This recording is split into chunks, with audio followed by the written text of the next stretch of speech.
Hi, I'm Tamara Hanes with the American Quilter Society, and we're here today visiting with Robbi Joy Eklow from Omaha, Nebraska. Welcome. Thank you. So we're excited to be talking with her today. She actually has two quilts that we'll be discussing. This first one is called Leftoverture, and we are in the applique, wall quilt applique category. And so tell us about the name first, and what does that mean to you? Well, I fuse all my quilts. Okay. So that means that I can switch things out. Mm-hmm. So if I'm doing something and like say the gears and I don't like the color, I put them in a box. Okay. And then I don't get upset, I just go make. Well, this was a die anyway. AQS Quilt did a custom die, so I can knock these out. Okay. So I have boxes and boxes of gears.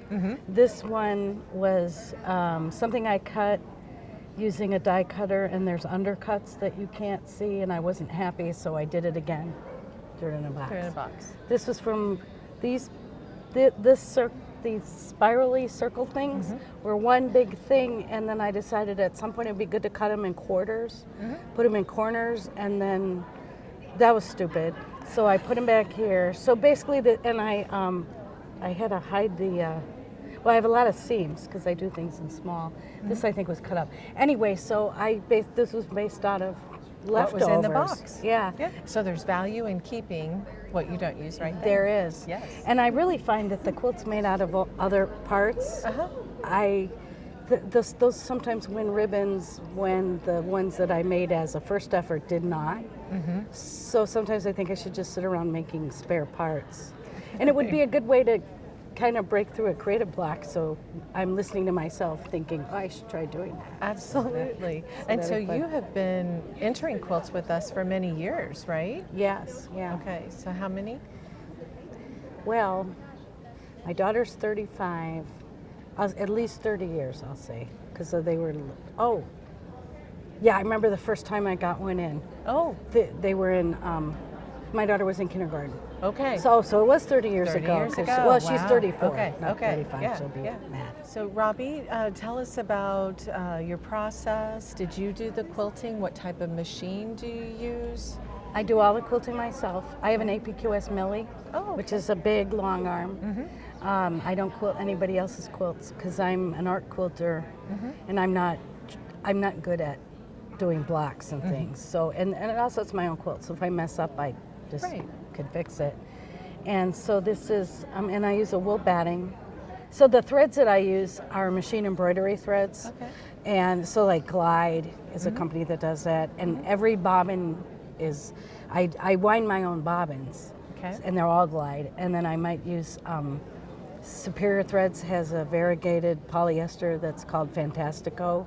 And if I use that on I love using that. And so if I use it on the top, like if I'm using a blue variegated thread here, I'll pick one shade of the blue to put in the bobbin, and then it's my own quilt, I can touch it. It's, if you look at the back, you can see a lot of patterning on the back because the bobbin changes. And then if I wanted to use a contrasting color, like let's say here I was going to use yellow, I would put I would put blue in the bobbin and then use the yellow thread. I found out that it works better. So the bobbin color would be the same color as the fabric. Yeah, which is what normal sewers do, like when we make clothes. Right. So that's not such a weird thing. No. But and then I don't cover the edges, and I dye all my fabrics. So and I'm fusing them. So the way I work is I use Adobe Illustrator to design my quilts. Okay. And then and I teach, so a lot of times I'll have a 3x4 foot pattern. Okay. I've been working in 3x4 foot quilts, even though I have a 12-foot long arm, but it's just, I don't know, this is my thing for a while. Right. So I will take it to a blueprint guy and they print out my pattern, and then I can trace the shapes like these onto Wonder Under on the paper side, and I iron it onto the back of the dyed fabric, cut it out, and then I just kind of work from the center out. Now these, I don't think I had to draw anything because I just had this box full of stuff. Because this was your leftovers. So. Yeah. And it's kind of cool that they all still work together. Oh, the other thing I want to tell you while I have your attention is that because I'm designing, and my degree was in engineering, so I like a lot of math, but I like applied math and geometry, not calculus. So my gears usually have a combination of 14 or 21 or things with sevens. Because there's 7 days in a week and there's 28 days in a lunar month. And so I'm using feminist numbers is like, that's my little feminist thing is like, I'm not going to use the numbers the patriarch came up with, I'll use 7. So so this should have 1, 2, 3, 4, 5, 6, 7. So there's 14 going around. There's probably 28 of those. 28 of these. And the thing about these gears is because I had the die cut and I like to make them go around in a circle. I in the computer I'll throw this in and then I'll figure out how big this circle has to be to have 28 of these. Right. And see, these have curvy. I like how they fit together. It's like they're just still for a second, but they have been moving. Yeah, thanks. So there's a whole lot of math that I'm doing just for my own amusement. Yeah. Well, let's move to your second quilt and visit about that one. Okay. So we're continuing our conversation with Robbi Joy in front of her second quilt entitled The Slice of Life. And this is in the wall quilts category, Quarantine. And so this is a COVID quilt. Yeah. And the colors really reflect it. Yeah. Yes. And as you can see, the last one was very bright. Yes. And this one is kind of depressing. I have a friend who likes this the best out of all my quilts because she likes a lot of neutrals. And this was supposed to be all tans and gray, but I threw in the blue and then this very muted orange. And so it's still kind of depressing.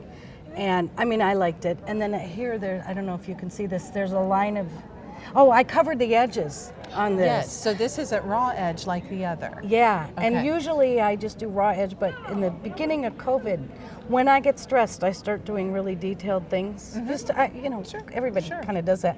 As I was building it, I started in one corner and built it out, zigzagging over the edges as I went. So I tucked these under here and then zigzagged, and then put the whole thing on the backing. Oh, and when I put the black, these are all hand-dyed fabrics. Okay. And I had that fabric, but I didn't have a really big piece of it. So I cut it to fill in this space, and then I used it for there, and then I went, now there's going to be a weird thing, so I decided that was appropriate for COVID. Absolutely. And these pieces are also, the last quilt was leftovers, these are also leftovers, and I think those might have been too.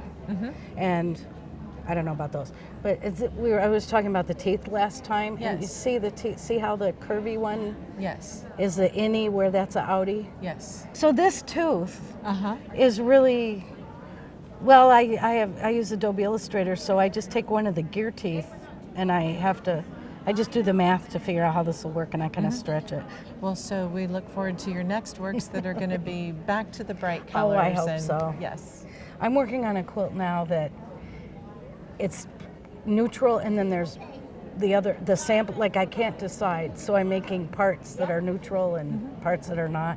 I'll either have 2 quilts or one that has neutrals and so like bright, 2 sides to one coin. Yeah. Wouldn't that be cool if I made them both the same and then I quilted just once? And there you go. See, you're very inspirational just interviewing people. You can multiply. Well, Robbi, thank you so much for visiting with us today and really showing how quilting can help you through. Oh, yeah. Yeah.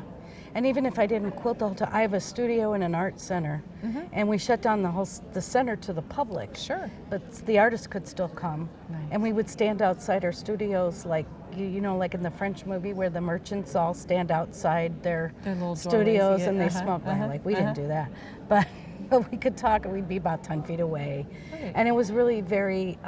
There was a community that we could go to that was still in our bubble. Right. And my husband and I live in an apartment, so he was happy to drive me to my studio and leave me for the day, so we each had our own space. Sure. It was very nice. Absolutely. And I wouldn't have any of that without quilting, because that's why I had it there. So. Exactly. Well, thank you so much. We look forward to seeing your next quilt. Oh, yes, I hope so. Thank you. We look forward to seeing you at a future AQS Quilt Week show.